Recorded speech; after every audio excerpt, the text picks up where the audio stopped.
আসসালামু আলাইকুম প্রিয় দর্শক, সবাই কেমন আছেন? প্রতিদিনের মতো চলে আসলাম এই মুহূর্তের আজকের সবচেয়ে গুরুত্বপূর্ণ আবহাওয়ার খবর নিয়ে। আগামীকাল 14ই মে 2025 রোজ বুধবার অবশেষে দেশ থেকে বিদায় নিচ্ছে তাপপ্রবাহ। পরবর্তী 24 ঘন্টার পর থেকে দেশব্যাপী বাড়তে পারে ঝড় বৃষ্টির দাপট। ঝড় বৃষ্টির এই প্রবণতা দেশের বিভিন্ন অঞ্চলে আগামী 22শে মে পর্যন্ত চলতে পারে। এদিকে আজ রাতেই দেশের দক্ষিণাঞ্চল, পশ্চিমাঞ্চল ও মধ্যাঞ্চলের একাধিক জেলায় শুরু হতে পারে ভয়াল কালবৈশাখীর দাপট। এছাড়া এই মাসের তৃতীয় সপ্তাহে বঙ্গোপসাগরের বুকে তৈরি হতে পারে বছরের প্রথম শক্তিশালী ঘূর্ণিঝড়, এমনটাই জানাচ্ছে বাংলাদেশ ও পশ্চিমবঙ্গের আবহাওয়া অধিদপ্তর। তো প্রিয় দর্শক, আজ এবং আগামীকাল রাজধানী ঢাকা বিভাগ থেকে শুরু করে খুলনা, বরিশাল, চট্টগ্রাম, সিলেট, ময়মনসিংহ, রংপুর ও রাজশাহী বিভাগ সহ ভারতের পশ্চিমবঙ্গের কলকাতা, আসাম, মেঘালয় ও ত্রিপুরা রাজ্যের কোন কোন জেলাগুলিতে আবহাওয়া পরিস্থিতি কেমন থাকতে পারে জানিয়ে দিব। সম্পূর্ণ বিস্তারিত ভিডিওটি শেষ পর্যন্ত দেখার অনুরোধ রইল।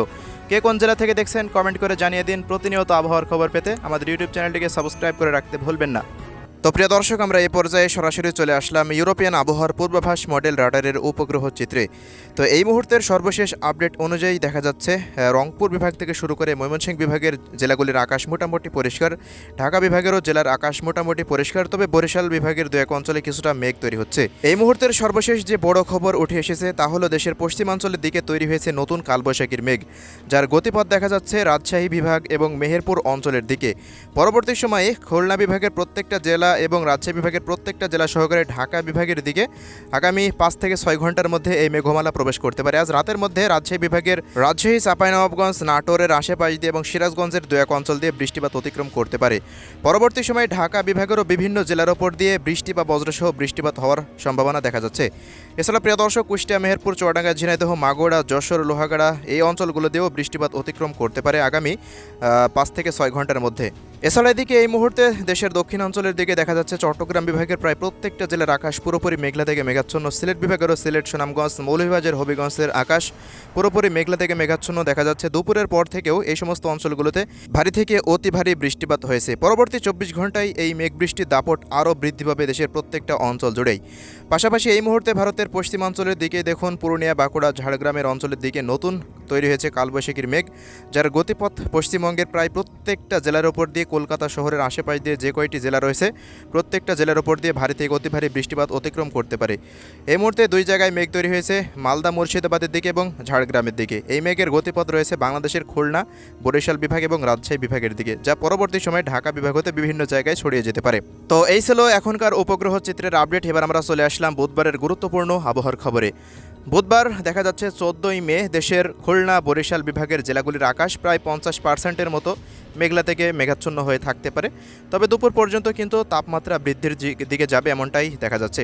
তবে প্রিয় দর্শক, সিলেট বিভাগের সিলেট, সুনামগঞ্জ, মৌলভীবাজার, হবিগঞ্জ নিয়ে এদিকে ময়মনসিংহ, শেরপুর, জামালপুর, নেত্রকোনা সহকারে এদিকে রংপুর বিভাগের ঘোড়ারঘাট, সিলমারি, গাইবান্ধা, লালমনিরহাট, জলঢাকা, দেবীগঞ্জ, পঞ্চগড়, ঠাকুরগাঁও, বোদা, কালাহোড়, সাইদপুর থেকে দিনাজপুর এই অঞ্চলগুলোর প্রত্যেকটা জায়গার ওপর দিয়ে, রংপুরের শহরের ওপর দিয়ে তীব্র বজ্রপাত সহ ভারী থেকে অতি ভারী বৃষ্টিপাত অতিক্রম করতে পারে। এছাড়া পরবর্তী সময়ের দিক দিয়ে দেখা যাচ্ছে চট্টগ্রাম বিভাগের বেশ কিছু জেলা, ব্রাহ্মণবাড়িয়া, কুমিল্লার আশেপাশ দিয়ে ঢাকা বিভাগের ঢাকা, নরসিংদী, মুন্সিগঞ্জ থেকে শুরু করে কটিয়াদি, কিশোরগঞ্জ, কাপাসিয়া, এদিকে গাজীপুর, বালুঘাট, টাঙ্গাইলের দু এক অঞ্চলের আশেপাশ দিয়ে, সরিষার বাড়ি, জলছাত্র এবং সিরাজগঞ্জ, বগুড়ার আশেপাশ দিয়ে বিভিন্ন জায়গাতে কিছুটা বৃষ্টি বা বজ্রসহ বৃষ্টিপাত আগামীকাল হতে পারে। চট্টগ্রাম বিভাগের টেকনাফ থেকে শুরু করে মহেশখালী, কুতুবদিয়া, কক্সবাজার, থানচি, চকরিয়া, রাওয়ানছড়ি, রাজস্থলী, হাটহাজারি, বিলাইছড়ি, রাঙামাটি, লংকদো, দীঘিনালা, খাগড়াছড়ি, মানিকছড়ি, ফটিকছড়ি, এছাড়া দিকে ফেনী, নোয়াখালী, ছাগলনাইয়া, দাগনভূঞার আশেপাশ দিয়ে দেখা যাচ্ছে লক্ষ্মীপুর, চাঁদপুরের বিভিন্ন অঞ্চলের ওপর দিয়ে বৃষ্টি বা বজ্রসহ বৃষ্টিপাত অতিক্রম করার একটা আশঙ্কা দেখা যাচ্ছে বুধবারের দিন। তো বুধবারের আবহাওয়া পরিস্থিতিতে দেখা যাচ্ছে চট্টগ্রাম বিভাগের বেশিরভাগ জেলার ওপর দিয়ে বৃষ্টি বা বজ্রসহ বৃষ্টিপাত হতে পারে। নোয়াখালীরও বিভিন্ন অঞ্চলে বৃষ্টি বা বজ্রসহ বৃষ্টিপাতের সতর্কতা থাকছে। এছাড়া প্রিয় দর্শক, ভারতের ত্রিপুরা রাজ্যের আমবাসা, আগারতলা, আরামপুর, কোলাইসব, আইজল, শিলচর থেকে এদিকে আসাম, মেঘালয়, শিলং দিয়ে, উত্তরবঙ্গের দার্জিলিং, জলপাইগুড়ি, আলিপুরদুয়ার, কোচবিহার, কালিম্পং দিয়ে দেখা যাচ্ছে উত্তর দিনাজপুর, দক্ষিণ দিনাজপুর, মালদা, মুর্শিদাবাদ দিয়ে বিভিন্ন অঞ্চলে বৃষ্টিসহ বজ্রপাত অতিক্রম করতে পারে। বরিশাল বিভাগের জেলাগুলিরও আকাশ মেঘলা থেকে মেঘাচ্ছন্ন থাকতে পারে। আকস্মিক বৃষ্টিপাত থাকতে পারে বরিশাল বিভাগে। বরিশাল, বরগুনা, পটুয়াখালী, ভোলা, ঝালকাঠি, পিরোজপুর, মঠবাড়িয়া, পাথরঘাটা, কলাপাড়া এই অঞ্চলগুলোর আকাশ মেঘলা থাকার সম্ভাবনা রয়েছে, তবে তাপমাত্রা কিছুটা বৃদ্ধি পেতে পারে। বরিশাল বিভাগের মতোই খুলনা বিভাগের জেলাগুলির আবহাওয়া পরিস্থিতি একই থাকবে। দেখা যাচ্ছে কুষ্টিয়া, মেহেরপুর, চুয়াডাঙ্গা, ঝিনাইদহ, মাগুরা থেকে শুরু করে শৈলকুপা, নড়াইলের আশেপাশ দিয়ে, সাতক্ষীরা, বাগেরহাট এই অঞ্চলগুলোর আশেপাশ দিয়ে আকাশ মেঘলা থেকে মেঘাচ্ছন্ন হয়ে থাকতে পারে, এমনটাই দেখা যাচ্ছে। পাশাপাশি প্রিয় দর্শক, ঢাকা বিভাগের দক্ষিণের জেলাগুলি মাদারীপুর, শরীয়তপুর, ফরিদপুর, রাজবাড়ী, পাংশা, রাজবাড়ী থেকে শুরু করে এদিকে দেখুন রাজশাহী বিভাগের পাবনা, নাটোর, এদিকে মোহনপুর, চাঁপাইনবাবগঞ্জ থেকে শুরু করে বগুড়া, সিরাজগঞ্জ থেকে বিভিন্ন অঞ্চল জুড়ে নাটোরের আশেপাশ দিয়ে আকাশ কিছুটা মেঘলা থেকে মেঘাচ্ছন্ন থাকতে পারে। দু এক অঞ্চলে আকস্মিক বৃষ্টিপাত থাকার সম্ভাবনা রয়েছে। তাপমাত্রা একটু একটু বৃদ্ধি পাবে, তবে বিকেল নাগাদ তাপমাত্রা কমে যাবে। রাজশাহী ও খুলনা বিভাগের তাপমাত্রা পরিস্থিতি 15 মে থেকে ইনশাআল্লাহ একেবারেই কমে যাবে। এছাড়া প্রিয় দর্শক, এদিকে পশ্চিমবঙ্গের আবহাওয়া আপডেটে দেখা যাচ্ছে কলকাতা শহরের আশেপাশ দিয়ে এদিকে নদিয়া, পুরুলিয়া, বাঁকুড়া থেকে শুরু করে দেখা যাচ্ছে ঝাড়গ্রাম থেকে শুরু করে 2 মেদিনীপুর, 2 চব্বিশ পরগনার আশেপাশ দিয়ে প্রত্যেকটা অঞ্চলেই বৃষ্টি বা বজ্রসহ বৃষ্টিপাত রাতের বেলায় অতিক্রম করার সম্ভাবনা রয়েছে। এছাড়া 15 মের পর থেকে কলকাতার শহরের মোটামুটি পশ্চিমবঙ্গের প্রত্যেকটা অঞ্চলের ওপর দিয়ে তীব্র বজ্রপাত সহ ভারী থেকে অতি ভারী বৃষ্টিপাত অতিক্রম করতে পারে। পশ্চিমবঙ্গের দিক থেকে নতুন কালবৈশাখীর মেঘ তৈরি হয়ে ঢাকা বিভাগ হতে এদিকে খুলনা, বরিশাল বিভাগ দিয়ে দেশের মধ্যে প্রবেশ করতে পারে, এমনটাই দেখা যাচ্ছে। আগামী কয়েকদিন অতি ভারী বৃষ্টিপাত থাকবে রংপুর, ময়মনসিংহ ও সিলেট বিভাগে। হালকা থেকে মাঝারি মানের বৃষ্টিপাত থাকবে ঢাকা, বরিশাল ও চট্টগ্রাম বিভাগে। তুলনামূলকভাবে কম বৃষ্টিপাত থাকতে পারে খুলনা ও রাজশাহী বিভাগের দিকে, এমনটাই দেখা যাচ্ছে। তবে রাজশাহী ও খুলনা বিভাগে বৃষ্টিপাতের পরিমাণ বৃদ্ধি পেতে পারে 16 মে থেকে। এছাড়া আগামী কয়েকদিন সবচেয়ে বেশি বৃষ্টিপাত থাকবে 22 মে পর্যন্ত রংপুর, সিলেট ও ময়মনসিংহ বিভাগের দিকেই। তো প্রিয় দর্শক, এই ছিল আজকের বৃষ্টিপাতের আপডেট। এবার আমরা চলে যাব সরাসরি আসন্ন ঘূর্ণিঝড়ের আপডেটে। বাংলাদেশ আবহাওয়া অধিদপ্তর থেকে জানানো হয়েছে দেশের দিকে আসতে পারে একটি ঘূর্ণিঝড় আগামী তৃতীয় সপ্তাহের পর থেকে তৈরি হতে পারে। তবে এখন পর্যন্ত দেখা যাচ্ছে এদিকে আরব সাগরের দিক থেকে প্রচণ্ড পরিমাণে জলীয় বাষ্প বঙ্গোপসাগরের দিকে আসছে, এমনটাই দেখা যাচ্ছে। বিভিন্ন অঞ্চল জুড়ে প্রায় 40 কিলোমিটার বেগে দমকা বা ঝোড়ো হাওয়া বয়ে যাচ্ছে। আগামী 16 তারিখের পর থেকে আস্তে আস্তে এর পরিমাণ আরও বৃদ্ধি পাওয়ার আশঙ্কা রয়েছে।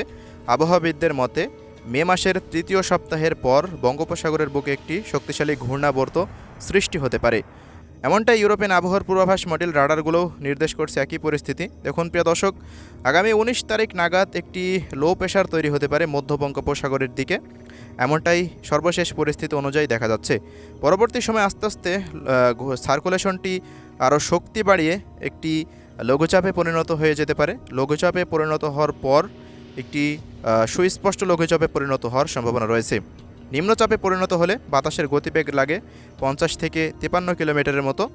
এর পরবর্তী সময়ে ঘূর্ণিঝড় তৈরি হতে বাতাসের গতিবেগ প্রয়োজন হয় 63 কিলোমিটার। তো প্রিয় দর্শক, আগামী 22 মে পর্যন্ত বৃষ্টিপাত চলবে এবং ঘূর্ণিঝড়ের হাত ধরে কিন্তু দেশের মধ্যে আবারও ভারী থেকে অতি ভারী বৃষ্টিপাত প্রবেশ করতে পারে 25 মের পর থেকে, এমনটাই জানাচ্ছেন আবহাওয়াবিদরা। তোমরা বৃষ্টিবাহী মোডে একটু চলে যাব। তো দেখুন ব্যাপক হারে 22 তারিখের পর থেকে বঙ্গোপসাগরের অঞ্চল দিয়ে কিন্তু ভারী থেকে অতি ভারী বৃষ্টিপাত শুরু হয়ে যেতে পারে। 25 থেকে 30 তারিখ পর্যন্ত আবারও ভারী থেকে অতি ভারী বৃষ্টিপাত দেশের মধ্যে আসতে পারে।